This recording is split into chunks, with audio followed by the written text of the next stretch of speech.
You ever have one of those days? You get all excited to fly for an hour or two, but then you spend the first half hour just messing with your peripherals. Then another half hour fighting some bug in the game, and another half hour just on the cold and dark startup.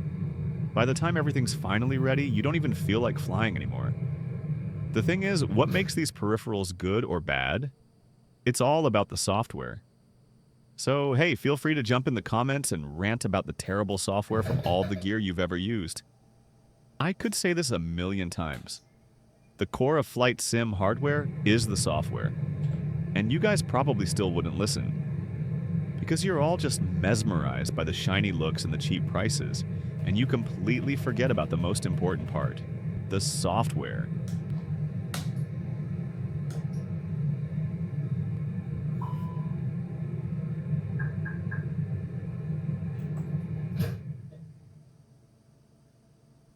Okay, so you finally get your gear working. But then, what happens when you switch planes? The manufacturer will say, "Oh yeah, we support that." But the real question is, how well do they support it? Do just a few buttons work, or do they all work? And forget that, does the power for the buttons even sync up with the aircraft's electrical bus in real time? Manufacturing in China is top tier now. You can get anything you want made. So that raises a question. If anyone can get the hardware built, what's the real difference between one product and the next? The answer is the software. You can always outsource the hardware to a factory, but you can't outsource the software. You have to develop that in-house. Otherwise, you're just stealing someone else's code. I just love that feeling when the lights on the flight sim gear are perfectly in sync with the aircraft. Plane powers down, the gear goes dark. Plane powers up, the gear lights up.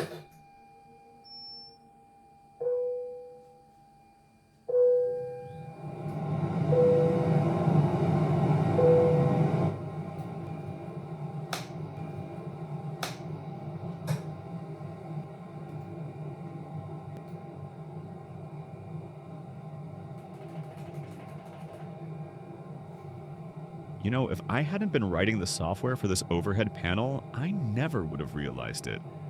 That moment when all the gear I've sold over the last 6 years is connected and all the power lights turn on in perfect sync. It's just stunning. At least it blew my mind. I wonder what it feels like for you guys watching this. FlyByWire is a community-driven freeware aircraft. But man, getting my overhead panel to work with it was a real headache. The data is all over the place and incomplete. So I had to write a ton of patches in my software just to get the hardware's power to sync up and make it look seamless. But trust me, I had to do a lot of work under the hood. So yeah, I've got a bone to pick with FlyByWire. Their internal data is a real mess.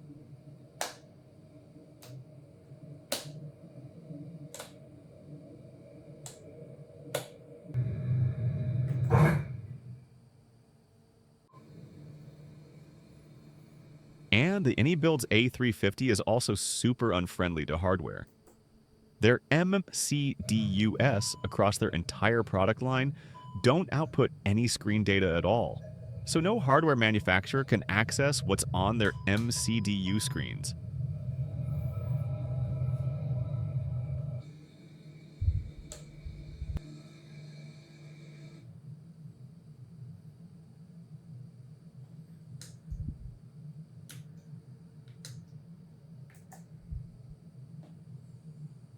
Microsoft Flight Simulator is the most popular sim out there, but let's crank up the difficulty a bit and try it on Linux. Let's see how well Linux handles peripherals. We'll fire up X-Plane 12. See that? The MCDU screen loads automatically. I just loaded the plane. I didn't click any extra programs or load any config files. It's all completely automatic. I've posted a lot about our Linux support before, and people in the comments always ask, what's the point? And they're right, there aren't many customers who actually use Linux. It's basically just me and my friend, QuickMade, who tested our gear's compatibility on a Chinese domestic OS. We're really just playing around, but let me ask you a simple question. One company supports 3 operating systems. Another company only supports 1. You don't even have to think about it. Whose gear are you going to buy? On X-Plane, the absolute best Airbus add-on is from Tolis. The founder of Tolis is a real aircraft engineer. In fact, Tolis actually evolved from QPAC, which, if you haven't heard of it, is a professional training software from Airbus. What makes Tolis better than Phoenix is that it can save the aircraft's state at any given moment. And you can reload that state to practice over and over. That's something Phoenix can't do right now, but it's a piece of cake for Tolis. This makes it perfect for flight training, especially for emergency procedures.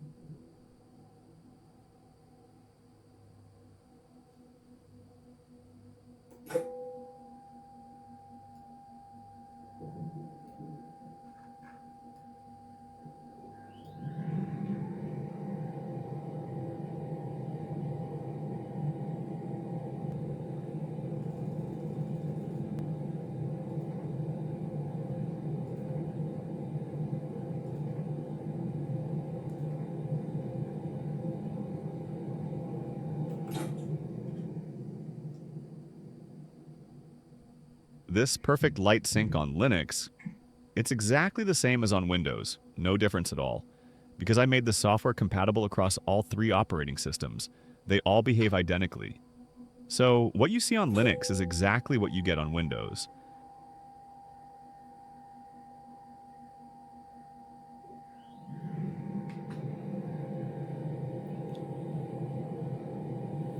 Let's just recap how I launched X-Plane on Linux. I didn't click on any separate program to start the hardware, did I?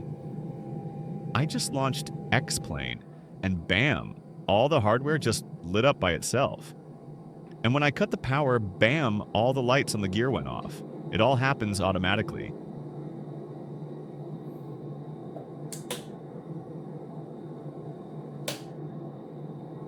Good hardware shouldn't make you waste your time.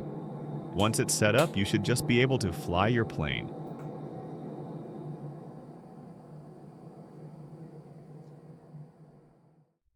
Now, some of you who know a bit more might be saying, come on, you've got to have some software running in the background. You're right.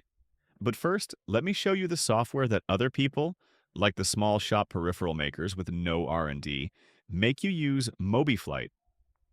Look at its resource usage.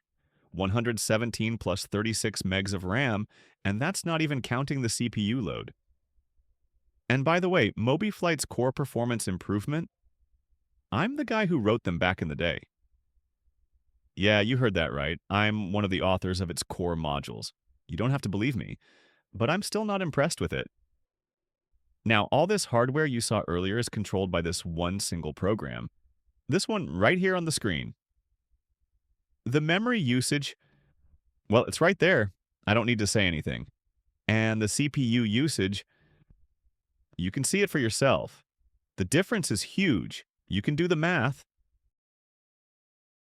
So after all that, I'll say it again. The core of flight sim hardware is the software. I really hope you guys open your eyes and start paying attention to the manufacturer's software. Look, whether you buy my gear or not, that's beside the point. But you have to pay attention to this. The software and the support that comes with it, that's what really matters. Bye-bye.